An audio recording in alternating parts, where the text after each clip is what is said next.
ეს არის ოდისეო, რომელმაც თავისი ცხოვრების ნახევარზე მეტი თავისი ხალხისთვის ბრძოლაში გაატარა.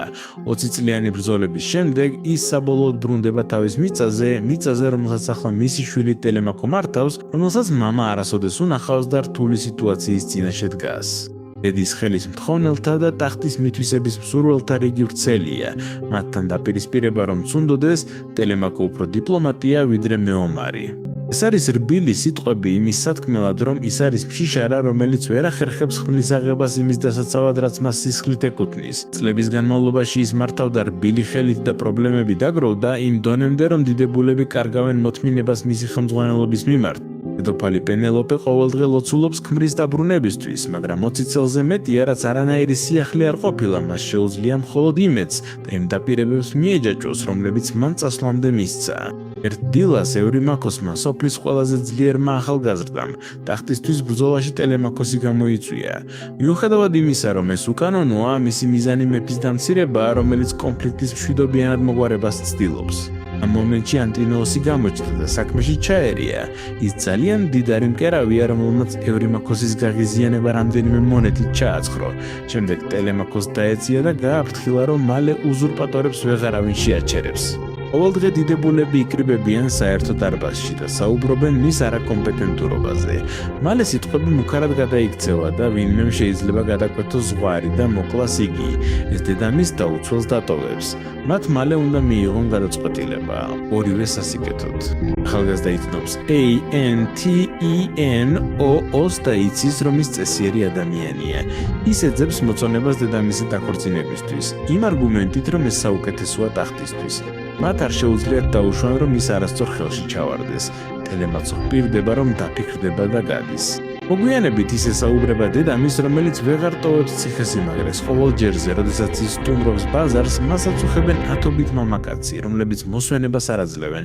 ამიტომ მან თავი შეაფარა თავის ოთახს თავისი საქსოვი დაზგით. ტელემაქოსი ანტინოოს წინადადებას უზიარებს, თუმცა დედა პასუხობს, რომ გადაწყვეტილებას დაწყებული საქსოვის დასრულების შემდეგ მიიღებს.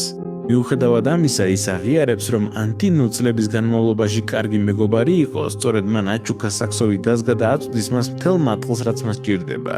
გარდა ამისა, ის არის პატივისცემის მქონე ადამიანი, სხვებისგან განსხვავებით, ამიტომ ის საუკეთესო კანდიდატი იქნებოდა. თუმცა ის მაინც ეჭიდება იმედს, რომ მისი ქმარი დაბრუნდება და ინარჩუნებს სიტყვას. როდესაც დავასრულებ საქსოვ დაზგას, მაშინ მივიღებ გადაწყვეტილებას. ამასობაში ერთი ღარიბი მეთევზე პოულობს ოდისეოს თავისი პლაჟის ნაპირზე.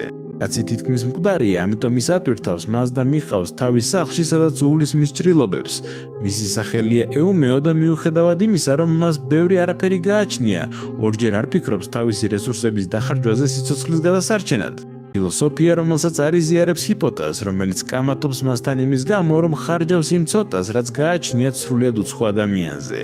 თუმცა სანამ ეუმეო რჩება სახლის მფლობელად, ჰიპოტას და პილიტო ვალდებულნი არიან შეინახონ თავიანთი მოსაზრებები საკუთარ თავში, რადგან ისინი მისი ჭერის ქვეშ ცხოვრობენ. ეს მისი მისიაა და თუ ღმერთებმა ეს ადამიანი მის გზაზე დააყენეს, ვინ არის ის, რომ უარი თქვას მათ ნებაზე. ჯერის გადაარჩენს ამ ადამიანის სიცოცხლეს და შემდეგ დაეხმარება მას თავისი ბედის შესრულებაში. ჰიპოტას მიდის გაბრაზებული და ადანაშაულებს მას სიგიჟეში. დღეებია შიმშილობენ და ის თავის საჭმელს ვიღაც არარაზე ხარჯავს, რომელიც ბოლოს მაინც მოკვდება. ყველას გასაკვირად, როდესაც ღამე მოდის, ოდისეო იღვიძებს და უყვება მათი ბრძოლების შესახებ, რომლებიც ჰქონდა ტროელებთან თვეები, რომლებიც წლებად გადაიქცა ქალაქების განადგურებით და მათი ხალხის მკვლელობით. ხოლო ის უკანასკნელია მათგან, ვინც წავიდნენ. გატეხილი კაცია, მაგრამ არა ისეთი სუსტი, როგორც ჰიპოტას გონია. ეუბნება, რომ იმ მიწაზე არავის ახსოვს, ამიტომ ასეთ მდგომარეობაში პატივსაც ვერავინ მიაგებს. ზღვაში სიკვდილის ჯობდა, თევზებს მიიზიდავდა და EUMEOS გადასარჩენად დახარჯული წამლების დარჩებოდა. ყველღამე პენელოპე შედის საქსოვი დაზგის ოთახში და ანადგურებს იმ სამუშაოს, რომელიც იმ დღეს გააკეთა. ეს არის მისი სტრატეგია მეტი დროის მოსაპოვებლად, რაც საშუალებას აძლევს განაგრძოს თავისი პრეტენდენტებისთვის იმის თქმა, რომ გადაწყვეტილებას მიიღებს, როდესაც დაასრულებს მას. ერთ დილას ტელემაქო სტუმრობს თავის ბაბუას, რათა სთხოვოს მას დაბრუნდეს ციხესიმაგრეში და დაეხმაროს მას ქალაქის მართვაში, მაგრამ მოხუცი ვერ იქნებოდა უფრო უსარგებლო, მისი გონება უკვე დაემორჩილა დემენციას, ამიტომ შეცდომა იქნებოდა მისთვის ნებისმიერი რამის ბედის მინდობა. ამის შესახებ ამბების პოვნის იმედით, Telemachus ANTENOS ნავს თხოვს და იმ გზას მიუყვება, რომელიც მან წლების წინ გაიარა.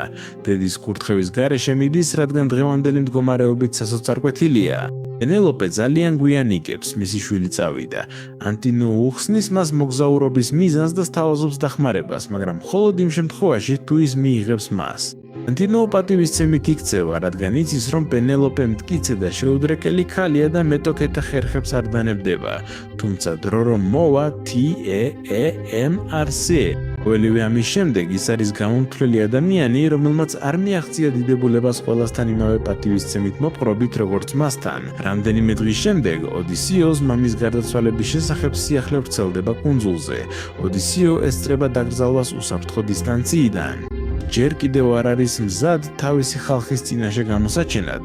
ის დაელოდება მანამ, სანამ ექნება საჭირო ძალა ტახტის უზურპატორებთან დასაპირისპირებლად. როდესაც ის შორიდან ხედავს თავის მეუღლეს, მისი სხეულის ყველა ბოჭკო ნატრობს მის ჩახუტებას, მაგრამ ჩდება ადამიანთა ჯგუფი. ესენი არიან პრეტენდენტები, რომლებიც პენელოპეს გადაწყვეტილების მიღებას აიძულებენ. მათი თქმით, ეს გადაარჩენს მის შვილს და ხალხს იმედს მისცემს, რადგან Telemachus ლიდერობის არავის ჯერა. მისი მოთმინება იწურება და ჭორები ამბობენ, რომ Telemachus გაიქცა და მიატოვა დედამისი. ეს ნიშნავს, რომ ტახტი ხელმისაწვდომიანების მიერისთვის, ვინც გადაწყვეტს მის აღებას. თუმცა ის მტკიცედ რჩება, მათ ახსენებს, რომ ის კვლავ დედოფალია და მათ უნდა სცენ პატივი. მათ პირდება, რომ აირჩევს ქმარს, როდესაც დაასრულებს თავის პროექტ საქსოვდაზგაზე, რომლის გამოყენებასაც გეგმავს თავისი ქორწილის დროს და ახლოს არის დასრულებასთან. მის მოსმენისას ოდისეო გადაწყვეტს დაბრუნდეს ციხესიმაგრეში, მაგრამ არავინ ცნობს მას. მხოლოდ მისი ძაღლი არგოსაც ცნობს თავის ძველ პატრონს და მიესალმება. სამწუხაროდ ის რამდენიმე წამის შემდეგ კვდება. როგორც ჩანს, არგოსის ერთადერთი მისია სიკვდილამდე იყო თავისი პატრონის უკანასკნელად ნახვა. ოდისეო შედის თავისი ციხესიმაგრის საერთო დარბაზში, მაგრამ არ ამხელს თავის ვინაობას. ის დადის ადგილზე და ითხოვს რამეს საჭმელად.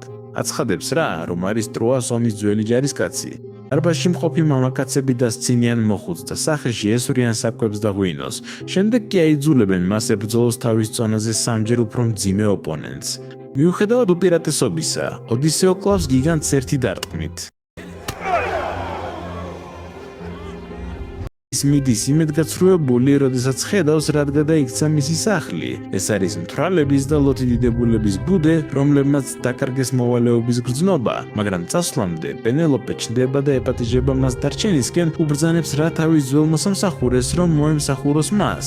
ამის განმავლობაში, სანამ მოსამსახურე აბანავებს ოდისეოს, ის ფეხზე ამჩნევს ნაიარევს. დაუყოვნებლივ ეძახის მას სახელით და ის ხელს სტაცებს ხელში, აღჭობს მას სიკვდილამდე. ამასობაში პენელოპე განიცდის კოლაპს, როდესაც ფიქრობს, რომ მას თავისუფლების მხოლოდ რამდენიმე დღე დარჩა და ანადგურებს საქსოვდაზგას. დღეები სწრაფად გადის.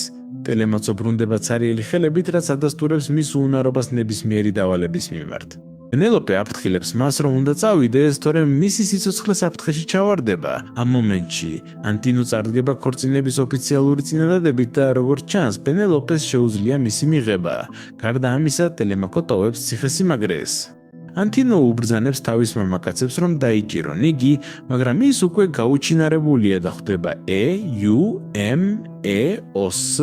დახმარებას თხოვს გაქცევისთვის. ეუმეო არის ერთადერთი, ვისაც გააჩნია ვარგისი ნავი. ერთი წამით Telemachus და მისი მამა უყურებენ ერთმანეთს, მაგრამ ვერ ახერხებენ ერთმანეთის ცნობას. სოფელში Telemachus-ის მეგობრებს ინფორმაციისთვის აწამებენ. ევრიმაქოსი ანტინოოს ბრძანებით, ძაღლებით ახალგაზრდას და უღალავად ეძებს მის ხელში ჩასაგდებად. საფრთხის მიუხედავად, რომელიც მას ჩაუსაფრდა, Telemachus გულუბრყვილოდ ემზადება ორი მამაკაცის შესახვედრად, რომლებიც მას ეძებენ, როდესაც ოდისეოს ერთი დარტყმით აგდებს მას გონებიდან. მამაკაცები თავს ესხმიან ამის დანახვისას და ოდისეო იძულებულია მოკლას ისინი თავისი შვილის სიცოცხლის დასაცავად. სანამ სხვები მოვლენ, ყველა გარბის ტყისკენ და გადაკვეთს ჩანჩქერს ძაღლების დასაბნევად. ქალაქში დაბრუნებული ანტინო პოულობს პენელოპეს, რომელიც ანადგურებს საქსოვდაზგას. მისი მუქ არადამაჯერებელია, თუ ის არ დათანხმდება მასზე დაქორწინებას, მისი შვილი სიცოცხლით გადაიხდის. მეორე დილას პენელოპე იხმობს ყველა პრეტენდენტს და აცხადებს მათ, რომ ის არ იქნება ის, ვინც მიიღებს გადაწყვეტილებას, ღმერთები აირჩევენ მის მაგივრად. ის იღებს თავისი ქმრის შვილს და დებს 20 ფიგურას კლდეზე. ცხადებს, რომ მამაკაცი, რომელიც მოახერხებს 20-ვე ღრუ ფიგურის გახვრეტას არც ერთის ჩამოგდების გარეშე, იქნება ტახტის ღირსეული მემკვიდრე. გამოცდა იწყება და ბევრი მამაკაცი ვერც კი ახერხებს მშვილდის მოზიდვას, მით უმეტეს სიზუსტით მიზანში დარტყმას. ყველას გასაკვირად, ოდისე ჩნდება და სთხოვს დედოფალს ნებართვას სცადა. პენელოპე თანხმდება, იღებს მშვილდს და მისი საიდუმლოების ცოდნით აცხელებს ჩარჩოს დარბაზის ცეცხლით, სანამ თოქს დაამაგრებს უპრობლემოდ, ტექნიკა, რომელიც მხოლოდ იარაღის მფლობელმა უნდა იცოდეს. ოკმანის გარეშე ოდისეო იღებს ისარს და ისვრის, ისარი ჰაერში მიფრინავს, კვეთს ყველა ფიგურას არც ერთის ჩამოგდების გარეშე, რითაც ამტკიცებს, რომ ის არის ღმერთების მიერ არჩეული მეფე, თუმცა ეს გამოცდა არ არწმუნებს სხვებს, რომლებიც მოითხოვენ მის წასვლას. ხადია, რომ მიუხედავად იმისა, თუ ვის აერჩევს პენელოპე, სხვები თავს დაესხმიან მას, რადგან ყველა თავს ტახტის ღირსად მიიჩნევს. სანამ ისინი თავს დაესხმებიან, ოდისეო იღებს კაპარჭს და ემზადება ბრძოლისთვის, ესვრის რაზუსტ ისრებს თავისი ოპონენტების გულში. ყვირის TELMAC ოსოს, რომ უსაფრთხო ადგილას გაიყვანოს დედამისი, მაგრამ ის, საბოლოოდ გადაწყვეტილი იყოს სასარგებლო, რჩება მამასთან ერთად საბრძოლველად. სანამ ოდისეო ანადგურებს ყველას, ვინც იქ იმყოფება, ქმნით ხელში ანტინუნებდება და სთხოვს წყალობას მის უდიდებულესობას. პენელოპე მზად არის აპატიოს მას, მაგრამ თელემაქო უარს ამბობს და კლავს მას ყველას თვალწინ. ყველა მოღალატის განადგურების შემდეგ ის აძლევს მამას საშუალებას დაიბრუნოს ტახტი, სანამ ის თავად მიცურავს ზღვაში, პირობას დებს, რომ დაბრუნდება ისეთ მამაკაცად, რომელიც ღირსია სამეფოს მემკვიდრეობის მიღებისა, როდესაც შესაფერისი დრო დადგება. და ასე მთავრდება ეს მაგარი ფილმი.